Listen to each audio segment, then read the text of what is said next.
Hey les bambing, j'espère que vous allez bien, en tout cas moi ça va nickel. On se retrouve aujourd'hui pour une nouvelle vidéo sur la Première Ligue, la 34e journée. 3 matchs analysés ensemble qui sont les suivants. Le 30 avril, j'ai 2 rencontres pour vous. Manchester United contre Aston Villa et Liverpool contre Tottenham, donc un gros choc. Et le 2 mai, une affiche décalée, Arsenal contre Chelsea. Toutes les autres rencontres sont à suivre sur mon site VIP. N'hésitez pas à venir nous rejoindre. Également, n'hésitez pas à mettre vos pronostics, vos critiques positives ou négatives, votre pouce pour faire remonter la vidéo le plus haut possible. Et surtout, abonnez-vous. On est en train de tutoyer les 13 600, c'est monumental.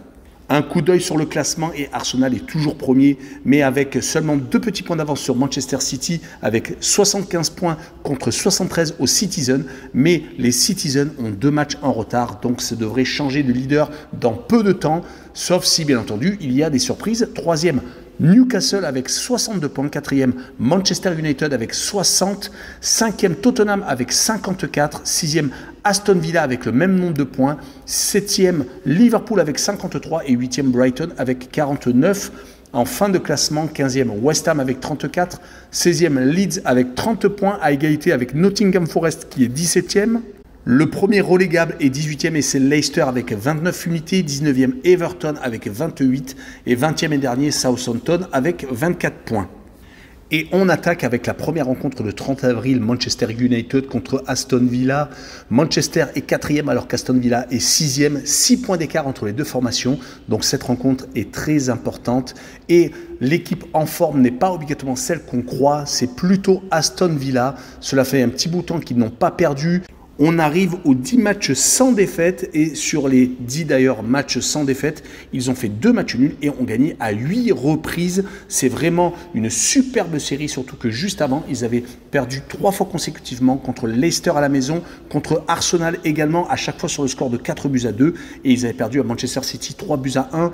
Depuis, ils ont réussi à s'imposer contre des gros bras comme Chelsea, même s'ils sont en perte de vitesse, mais on va y revenir. Également Newcastle 3-0, c'était le 15 avril et dernièrement ils ont gagné lors du dernier week-end 1-0 contre Fulham, gardant le rythme, surtout avant cette opposition contre une équipe de Manchester United qui menait 2-0 à Tottenham mais qui s'est fait remonter et qui a fait 2 buts partout, qui a été qualifié certes au penalty pour la finale de la Cup contre Manchester City. D'ailleurs ça va être un superbe duel, mais ils sont quand même en perte de vitesse car sur les 5 derniers matchs, toutes compétitions confondues, ils sont sur seulement une victoire, c'était à Nottingham Forest, 3 matchs nuls et donc une défaite à Séville car ils ont été éliminés de la Ligue Europa. Après avoir fait 2-2 à la maison, ils ont perdu 3-0 à Séville, faisant énormément d'erreurs défensives. Cela montre qu'ils sont assez fébriles, mais sur ce match-là, je pense qu'ils vont se ressaisir et surtout qu'à la maison, ils ont tendance à être quand même plutôt solides, plutôt qu'autre chose. Pour remonter à une défaite de Manchester United à la maison, il faut vraiment remonter dans les mois. C'était même avant la Coupe du Monde.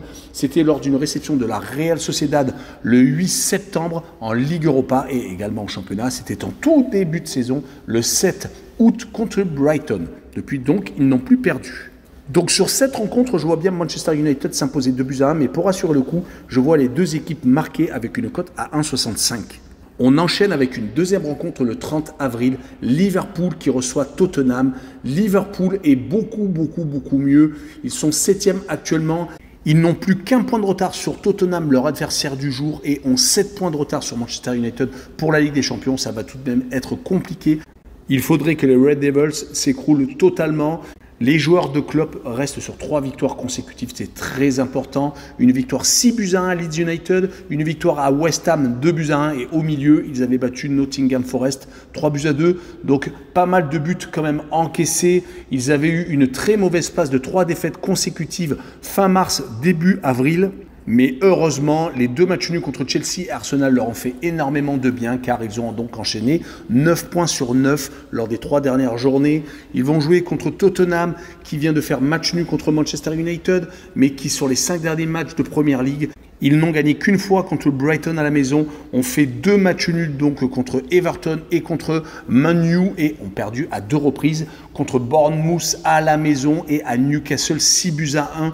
Ils ont d'ailleurs décidé, les joueurs, de rembourser les supporters qui avaient fait le déplacement. C'est vraiment une très belle initiative. Sur ce match-là, je vois bien Liverpool tout de même s'imposer 3-1 à la maison et je verrai les deux équipes qui marquent pour assurer le coup avec une cote à 1,59. Et enfin, on finira avec une rencontre décalée le 2 mai, Arsenal contre Chelsea. Deux monuments qui n'ont pas du tout la même dynamique.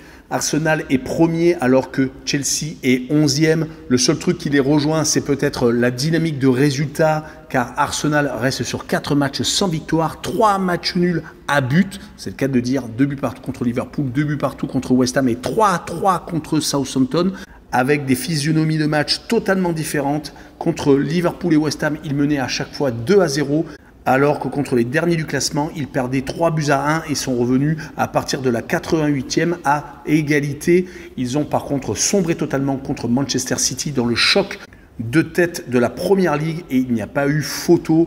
Arsenal a toujours 2 points d'avance, mais avec 2 matchs en avance, cela va être compliqué de garder la tête. Par contre, ils ont un point positif, c'est qu'ils marquent énormément à la maison. Ils ont marqué à 11 reprises lors des 3 dernières réceptions. Du côté de Chelsea, par contre, c'est très compliqué. Ils avaient eu un tout petit rebond avec la qualification pour les quarts de finale Ligue des Champions. Ils avaient éliminé Dortmund et ils avaient réussi également à gagner à Leicester City. C'était le 11 mars. Depuis, malheureusement, ils enchaînent les contre-performances. Ils sont actuellement sur 8 matchs sans défaite avec 6 défaites et 2 matchs nuls. Les 2 matchs nuls étaient contre Everton et Liverpool. Sinon, ils ont perdu des matchs contre Wolverhampton, contre Brighton et bien entendu l'élimination en Ligue des Champions contre le Real de Madrid qui ne souffrait d'aucune contestation.